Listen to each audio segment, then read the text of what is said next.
تکیہ پر اکثر بیٹھ جاتے ہیں تو کیا اس تکیے پر قرآن مجید رکھا جا سکتا ہے؟ ایک بات یاد رکھیے بڑی اچھی طرح،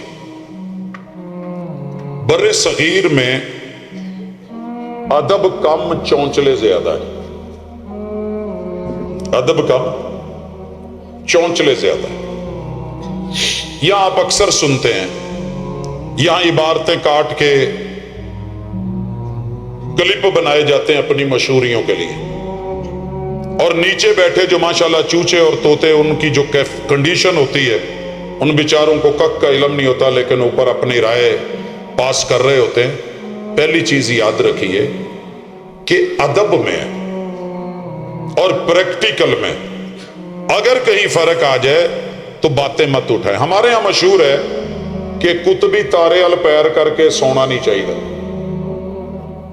قطبی تارے ال یعنی شمال کی طرف پاؤں کر کے نہیں، کیوں جی پہلا قبلہ ادھر تھا، ٹھیک ہو گیا، یہ مطلب ہے پھر قبلے ال نو تسی ٹور بھی نہیں سکتے، جدو ٹورو گے تو پیر تے ادھر نے ڈکو۔ پھر ہم جب میت کی چارپائی اٹھاتے ہیں تو بڑے تکلفات میں پڑتے ہیں، سر جی بیت اللہ نو پیر ہونڈے نے لہذا ادھر سر کر لو۔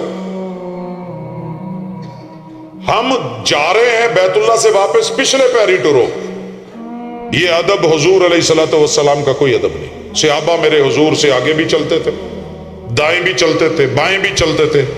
لا تقدموا بین یدی اللہ ورسولہ کا یہ معنی ہرگز نہیں ہے، وگرنہ میمنہ میسرہ اور مقدمۃ الجیش حضور علیہ الصلوۃ والسلام کے سامنے یہ آگے ہوتا تھا۔ آگے آئیے، بیت اللہ کے اندر انہی پاؤں کے ساتھ جایا جا سکتا ہے؟ وہ تو تڑپنے اللہ کرے مینوں کدے بیت اللہ چ انٹری تے فخر نال دسنے۔ جن قدموں کے ساتھ آپ بیت اللہ میں جا سکتے ہیں، کیا اس میں کوئی بے ادبی کا عنصر تھا؟ چھت پہ چڑھ سکتے ہیں، اجازت ہے جی، وہ اجازت ہے۔ کیوں اجازت دی ہے؟ پاؤں ادھر نہیں کرنے۔ اگر میرے دل میں بے ادبی کا عنصر ہے تو میں بیت اللہ کے اندر بھی کھڑا ہوں تو غلط ہوں، چھت پہ بھی ہوں تو غلط ہوں۔ لیکن اگر بے ادبی والا معاملہ نہیں تو بیت اللہ کی طرف پاؤں کیے جا سکتے ہیں، بلکہ کسی وقت ضروری بھی ہیں۔ اگر ایک بندے نے بیٹھ کے نماز پڑھنی ہے، کرسی نہیں ہے، کیسے نماز پڑھے گا، کیسے بیٹھے گا؟ فقہا نے تو لکھا ہے، ذرا بیٹھیے گا کر سب بیٹا تھوڑا سائڈ پہ ہوں، کیمرہ لگائیے گا، سیدھی کرے ٹانگے آگے کو، یوں بیٹھا جائے گا۔ اگر بندے کے گوڈے گھٹنے فولڈ نہیں ہوتے، آلتی پالتی بھی نہیں مار سکتے، کیا کرے گا؟ ایک بندہ بیمار ہے، کیسے لیٹ کے نماز پڑھے گا؟ ذرا پیچھے کو لیٹ جائیے، سیدھا بیٹا پیچھے ہوں جی۔ یہ سٹائل ہے نماز پڑھنے کا، حضور کے ہاں لیٹنے کا۔ یہ کرسیوں کا رواج، اس وقت کرسی تھی، وضو کے لیے کرسی منگوائی گئی ہے، لیکن سکھانے کے لیے، نماز کے لیے ایسے نہیں ہوا جی اٹھ جائیں ٹھیک۔ تو اب یہ پاؤں کس طرف ہوئے؟ قبلہ کی طرف۔ تو نماز پڑھنے والا اپنے دل میں کوئی بے ادبی کا سوچ سکتا تو نہیں؟ تو پھر ایسے خود ساختہ مت بنائیے۔ تکیے کے اوپر قرآن مجید رکھنا ہمارے ہاں ادب کا حصہ ہے، اس کو غلاف میں لپیٹنا ہمارے ہاں ادب کا حصہ ہے۔ جلد کے اوپر جو کاغذ لگا ہے، کیا وہ ادب کا حصہ نہیں ہے؟ کافی ہے۔ اور جن لوگوں کے پاس نہیں، میں نے شناکتہ کو دیکھا مدینہ منورہ میں، وہ پرانے ورق لے کے قرآن پڑھتے تھے۔ رسول اللہ علیہ وسلم کے اصحاب کھجور کے پتوں پہ لکھتے تھے تو کھجور کے پتے ہاتھ میں پکڑ کے پڑھتے تھے، ٹھیکریاں تھی تو دیکھ کے پکڑتے تھے، اور اگر ان میں پتھر چپٹے تھے تو یوں ہاتھ میں پکڑ کے، کپڑے میں لپیٹ کے باندھ کے تنیاں اونچی رکھنا صرف یہ ادب نہیں۔ میں گود میں رکھ سکتا ہوں، میرے گود میں میری شرمگاہ ہے کہ نہیں ہے؟ سارے کہتے ہیں جی بڑے ادب نال بیٹھے نا۔ اور تکیے کے اوپر بیٹھنا منع نہیں ہے، قرآن مجید رکھنا منع نہیں ہے۔ ہم اسی صف پہ بیٹھتے ہیں، یا سجدہ کر سکتے ہیں کہ نہیں کر سکتے؟ کبھی یہ سوال کیا؟ جتنا ڈیپلی سے ڈیپلی چونچلوں میں جائیں گے وہ ادب نہیں ہے، بلکہ دین کو مشکل ترین آپ کرتے جا رہے ہیں۔ اگر جوتا آگے پڑا ہو تو نماز ادا کی جا سکتی ہے۔ آپ نے منع کیا ہے کہ جوتا آگے نہیں رکھنا، جوتا آگے نہیں رکھنا۔ جوتے میں نماز پڑھی جا سکتی ہے، حضور نے مسجد نبوی میں صحیح حدیث میں موجود ہے، لوگ بیان نہیں کرتے، ڈرتے ہیں، گھبراتے ہیں، لوگ کیا کہیں گے۔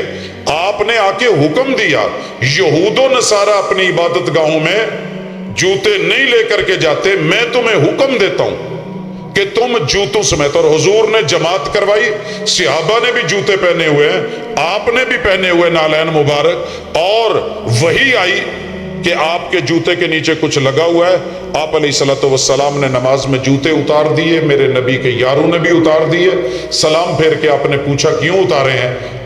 مجھے تو وہی آئی تھی نیچے۔ انہوں نے کہا حضور ہم یہ نہیں دیکھتے کیوں، آپ کو دیکھا اتارتے ہم نے اتار دیے، آپ نے کہا پہننے کا ہم نے پہن لیے۔ تو یہ اصل ادب ہے، یہ احترام ہے، یہ تقاضا ہے۔ ہاں اگر آپ نے جوتے اتارنے تو بائیں طرف اتاریں، دائیں طرف نہیں۔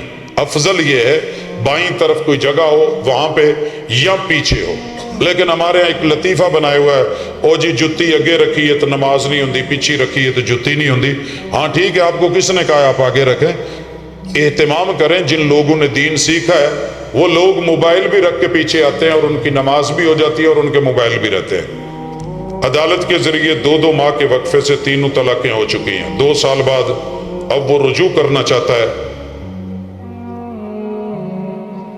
ایک کسی وڈے مفتی نو اپنے متعلقہ جامعہ چو جا کے لکھ کے فتویٰ پوچھے ہو جے، ساڈے اس فتوے دے اتے کافی سارے لوگوں نو خوشی بھی ہوندی ہے کہ چل یار گھر وس گیا ہے، تے بیچارے ناراض بھی ہوندے نے اتوں کہ نہیں یار ٹھیک نہیں۔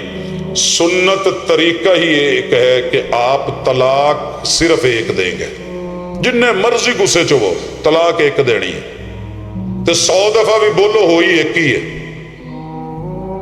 آپ فجر، ظہر، عصر، مغرب اپنے اپنے ٹائم میں وقفے کے بغیر پڑھیں تو آپ کی صرف فجر ہوئی ہے، کیونکہ باقی کا ٹائم ہی نہیں ہے۔ لہٰذا یہ بات ہے، سوال جو ہے کہ عدالت کے ذریعے 2 ماہ کے وقفے سے 3 طلاقیں ہو چکی ہیں، 2 ماہ کے وقفے سے، سمجھ رہے ہیں؟ کلیئر کٹ ہے، آپ کا نکاح نہیں ہو سکتا، آپ کا نکاح۔ لیکن میرے کچھ بھائی ددیال ننیال سے یہ کہتے ہیں عدالت میں دی ہوئی طلاق ہوتی نہیں ہے، بندہ راضی نہیں ہے، عدالت کی طلاق کون ہوتی؟ خلا عدالت میں ہوتا ہے، کہہ دیتے نہیں ہویا ہی نہیں، یہ مرد نے نہیں دیا، وہ جج اس کی جگہ، وہ کون ہوتا ہے؟ اچھا نکاح ہو جاتا ہے عدالت میں، کوڑی منڈا ناس کے کلے ٹور جان، نکاح ثابت ہے، ولی نہیں ہے، حضور نے کہا ولی کے بغیر نہیں ہوتا نکاح، گواہ بھی جھوٹے ہیں، عدلین نہیں ہے، نکاح کر دیتے ہیں، اوتے فائدہ ہے۔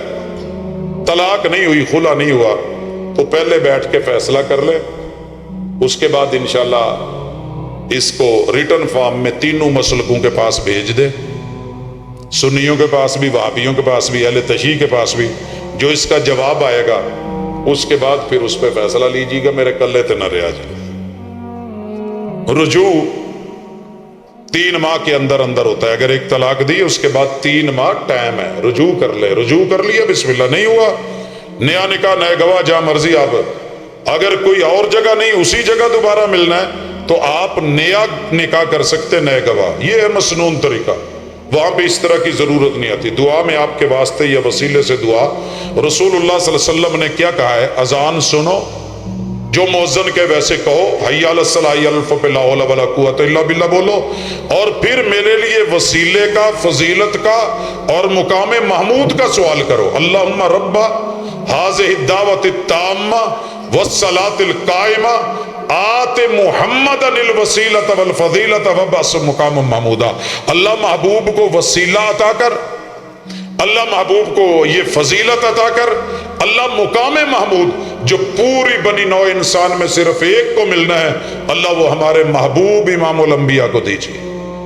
جو یہ کہے گا میرے پہ درود بھیجے گا، اس کی شفاعت میرے لیے واجب ہو جائے گی۔ کسی ایک بھی صحابی نے رسول اللہ صلی اللہ علیہ وسلم کا کسی صحیح سند کے ساتھ حوالہ دے کے، وسیلہ دے کے دعا نہیں مانگی، ڈائریکٹ ربنا آتنا، اللہ سے نیک اعمال کا وسیلہ رسول اللہ صلی اللہ علیہ وسلم نے خود بتایا، اللہ کی ذات کا وسیلہ ڈال کے اللہ تجھے تیرے غفور ہونے کا واسطہ،